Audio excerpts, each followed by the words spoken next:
ಹಿರಿಯ ನಾಯಕ ಶ್ರೀನಿವಾಸ ಪ್ರಸಾದ್ ಇನ್ನಿಲ್ಲ. ವಯೋಸಹಜ ಕಾಯಿಲೆಯಿಂದ ಬಳಲ್ತಾ ಇದ್ರು. ಇತ್ತೀಚಿನ ದಿನಗಳಲ್ಲಿ ಮುಖ್ಯಮಂತ್ರಿಗಳು ಕೂಡ ಅವರನ್ನು ಭೇಟಿ ಮಾಡಿದ್ರು. ಯಡಿಯೂರಪ್ಪನವರು ಹೋಗಿ ಅವರನ್ನು ಭೇಟಿ ಮಾಡಿದ್ರು. ಶ್ರೀನಿವಾಸ ಪ್ರಸಾದ್ ನಿಧನರಾಗಿದ್ದಾರೆ. ಬೆಂಗಳೂರಿನ ಮಣಿಪಾಲ್ ಆಸ್ಪತ್ರೆಯಲ್ಲಿ ಅವರು ಕೊನೆಯ ಉಸಿರೆಳೆದಿದ್ದಾರೆ. ಬಹಳ ಹಿರಿಯ ನಾಯಕ, ಮೈಸೂರು ಚಾಮರಾಜನಗರದ ಭಾಗದ ದಲಿತ ನಾಯಕರು, ಹಿರಿಯ ನಾಯಕರು. ಶ್ರೀನಿವಾಸ ಪ್ರಸಾದ್ ಅವರು ಶೋಷಿತರ ಧ್ವನಿಯಾಗಿದ್ದರು. 6 ಬಾರಿ ಸಂಸದರಾಗಿದ್ದಂಥವರು, 2 ಬಾರಿ ಶಾಸಕರಾಗಿದ್ದರು. ವಾಜಪೇಯಿ ಸರ್ಕಾರದ ಅವಧಿನಲ್ಲಿ ಅವರು ಮಂತ್ರಿ ಕೂಡ ಆಗಿದ್ದರು. ಮೂತ್ರಕೋಶ ಸಂಬಂಧಿ ಕಾಯಿಲೆಯಿಂದ ಅವರು ಬಳಲ್ತಾ ಇದ್ರು. 3 ದಿನಗಳ ಹಿಂದೆ ಒಂದಷ್ಟು ಇದೆಲ್ಲವೂ ಕೂಡ ಉಲ್ಬಣ ಆಗಿ ಮಣಿಪಾಲ್ ಆಸ್ಪತ್ರೆಗೆ ಅವರು ಅಡ್ಮಿಟ್ ಆಗಿದ್ದರು. ಮಣಿಪಾಲ್ ಆಸ್ಪತ್ರೆಯಲ್ಲೇ ಅವರು ಕೊನೆಯುಸಿರೆಳೆದಿದ್ದಾರೆ.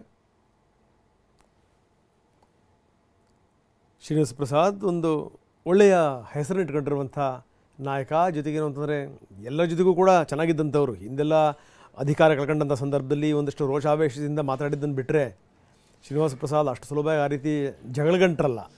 ತಾಯಿಯಾಗಲು ಪ್ರಯತ್ನಿಸಿ ವಿಫಲರಾಗ್ತಿದ್ದೀರಾ? ನೋವ ಐವಿಎಫ್ನ ನುರಿತ ಫಲವತ್ತತೆ ತಜ್ಞರನ್ನ ಭೇಟಿಯಾಗಿ ಉಚಿತ ಸಮಾಲೋಚನೆಯನ್ನ ಪಡೆಯಿರಿ. ಎಲ್ಲರ ಜೊತೆಗೂ ಕೂಡ ಸ್ನೇಹ, ಪ್ರೀತಿ, ವಿಶ್ವಾಸವನ್ನು ಹೊಂದಿದಂಥ ನಾಯಕರು. 6 ಬಾರಿ ಸಂಸದರಾಗುವಂಥದ್ದೇನು ಸಾಮಾನ್ಯ ಸಂಗತಿನ? 47ರಲ್ಲಿ ಅವರು ಚುನಾವಣಾ ರಾಜಕೀಯಕ್ಕೆ ಪ್ರವೇಶ ಮಾಡಿದರು. ಅಲ್ಲಿಂದ ಇಲ್ಲಿ ತನಕ ಅವ್ರು ನಡೆದು ಬಂದಂಥ ಹಾದಿ ಇದೆಯಲ್ಲ, ಅದು ಸುದೀರ್ಘವಾದಂಥ ಹಾದಿ. ಜಿ.ಟಿ. ದೇವೇಗೌಡರು ಕೂಡ ಬಂದಿದ್ದಾರೆ ಅವರ ಮನೆಗೆ. ಅಂತಿಮ ದರ್ಶನವನ್ನು ಜಿ.ಟಿ. ದೇವೇಗೌಡರು ಪಡೆದಿದ್ದಾರೆ. ಆ ದೃಶ್ಯಾವಳಿಗಳನ್ನು ನಾವು ನಿಮಗೆ ತೋರಿಸ್ತಾ ಇದ್ದೀವಿ. ಪತ್ನಿ, 3 ಪುತ್ರರನ್ನು ಅವರು ಅಗಲಿದ್ದಾರೆ. ಭಾಳ ಕಷ್ಟಪಟ್ಟು ಮೇಲೆ ಬಂದಂಥವರು, ಭಾಳ ಕಷ್ಟಪಟ್ಟು ಸಾಧನೆ ಮಾಡಿದಂಥವರು. ಮೈಸೂರು ಚಾಮರಾಜನಗರದ ಆ ಭಾಗದ ಹಿರಿಯ ದಲಿತ ನಾಯಕರಾಗಿ ಗುರುತಿಸ್ಕೊಂಡಂಥವರು.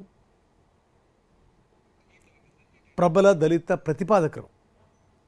ಸ್ವಂತ ನಾಯಕರನ್ನು ನಾವು ಕಳ್ಕೊಂಡಿದ್ದೀವಿ. ಶ್ರೀನಿವಾಸ್ ಪ್ರಸಾದ್ರವರು ಇವತ್ತು ನಿಧನರಾಗಿರ್ತಕ್ಕಂಥ ಸುದ್ದಿ ಕೇಳಿ ನಮ್ಮ ಎಲ್ಲ ಜನತೆಗೆ ದೊಡ್ಡ ಆಘಾತ ಆಗಿದೆ. ಅವರು ಶೋಷಿತ ವರ್ಗದ ಧ್ವನಿಯಾಗಿ ಎಲ್ಲರಿಗೂ ಕೂಡ ಒಂದು ಶಕ್ತಿಯನ್ನು ತುಂಬ್ತಾ ಇದ್ದರು. ಎಲ್ಲರಿಗೂ ಕೂಡ ಒಂದು ನೆಮ್ಮದಿ ಇತ್ತು. ಅವರಿರೋವರು ಕೂಡ ಯಾವುದೇ ಅಹಿತಕರ ಘಟನೆಗಳಿಗೆ ಎಂದೂ ಅವಕಾಶವನ್ನು ಕೊಟ್ಟವರಲ್ಲ. ಸುದೀರ್ಘ 50 ವರ್ಷದ ರಾಜಕಾರಣವನ್ನು ಮುಗಿಸಿ ಒಂದು ಪುಸ್ತಕವನ್ನು ಬಿಡುಗಡೆ ಮಾಡಿ ರಾಜಕೀಯಕ್ಕೆ ತಿಲಾಂಜಲಿಯನ್ನು ನೀಡಿ ನಿವೃತ್ತಿಯನ್ನು ಪಡೆದಿದ್ದಂಥವರು ನಮ್ಮ ಶ್ರೀನಿವಾಸ್ ಪ್ರಸಾದ್ರವರು. ನಮ್ಮ ತಂದೆಯವರಾದ ವಿ ಶ್ರೀನಿವಾಸ್ ಪ್ರಸಾದ್ ಅವರು ಈಗ ಇತ್ತೀಚಿನ ದಿನಗಳಲ್ಲಿ ಅವರ ಆರೋಗ್ಯ ಸ್ವಲ್ಪ ಗಂಭೀರವಾಗಿ ಇತ್ತು. ಆದರೂ ಡಾಕ್ಟರ್ಸ್ ಇಲ್ಲಿ ಮಣಿಪಾಲ್ ಹಾಸ್ಪಿಟ್ಲಿನಲ್ಲಿ ಅವ್ರ ಟ್ರೀಟ್ಮೆಂಟ್ ನಡೀತಾ ಇತ್ತು. ಮತ್ತು ಎಲ್ಲ ವೈದ್ಯರು ಅವ್ರ ಕಡೆಯಿಂದ ಪ್ರತಿಯೊಂದು ಶ್ರಮನೂ ತಗೊಂಡು ಅವ್ರಿಗೆ ಸರಿಪಡಿಸೋಕ್ಕೆ, ಅವರನ್ನು ಗುಣಪಡಿಸೋದಕ್ಕೋಸ್ಕರ ತುಂಬಾ ಶ್ರಮ ಪಟ್ಟಿದ್ದಾರೆ. ಪ್ರಯತ್ನ ಇವತ್ತು ಕೈಗೂಡಲಿಲ್ಲ. ಯಾಕೆ ಏನು ಅಂತ ಹೇಳೋದಕ್ಕಿಂತ ಇವತ್ತು ಅವರು ನಮ್ಮೊಂದಿಗಿಲ್ಲ. 1:20 ಸಮಯದಲ್ಲಿ